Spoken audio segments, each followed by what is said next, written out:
যদি কোনো সেন্টেন্সের সাবজেক্ট ওয়ান হয়, তবে সেন্টেন্সের পরবর্তী অংশে তদস্থলে ওয়ান বা ওয়ান্স হবে, হি বা হিস হবে না। যেমন আছে, one should do one's duty. এখানে যেহেতু সাবজেক্ট ওয়ান, তাহলে এইখানে হিস হবে না, এখানে হবে ওয়ান্স। এখানে হবে ওয়ান্স ডিউটি।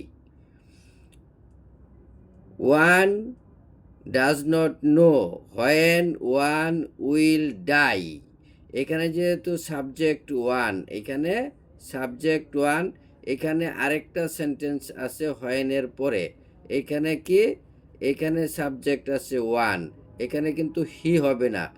যখন প্রথম সেন্টেন্সে ওয়ান থাকবে সাবজেক্ট হিসাবে, পরবর্তী যদি আরেকটি সেন্টেন্স আসে, তাহলে সেই সেন্টেন্সেরও সাবজেক্ট হবে ওয়ান, হি হবে না।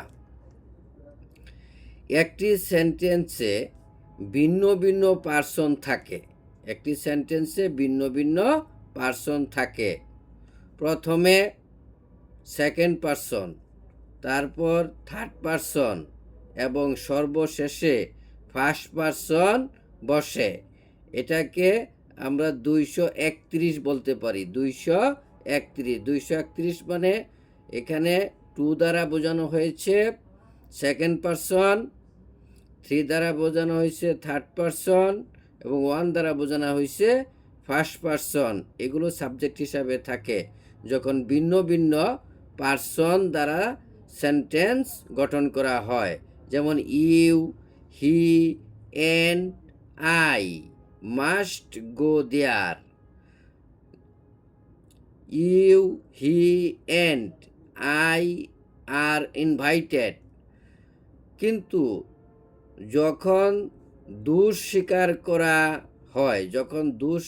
করা হয়, তখন ফার্স্ট পার্সন প্রথমে বসে।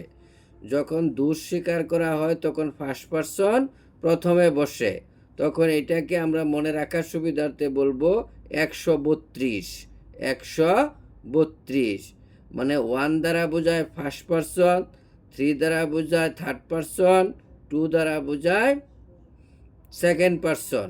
যখন দোষ স্বীকার করা বোঝাবে তখন আমরা 132 হিসাবে সাবজেক্ট গঠন করব।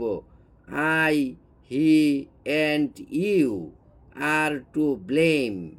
এইভাবে আমরা মনে রাখবো। অর্থাৎ 231 যখন দোষ স্বীকার করা না হয়, যখন দোষের কথা না আসে, তখন আমরা ব্যবহার করব 231। যেমন you, he, and I must go there.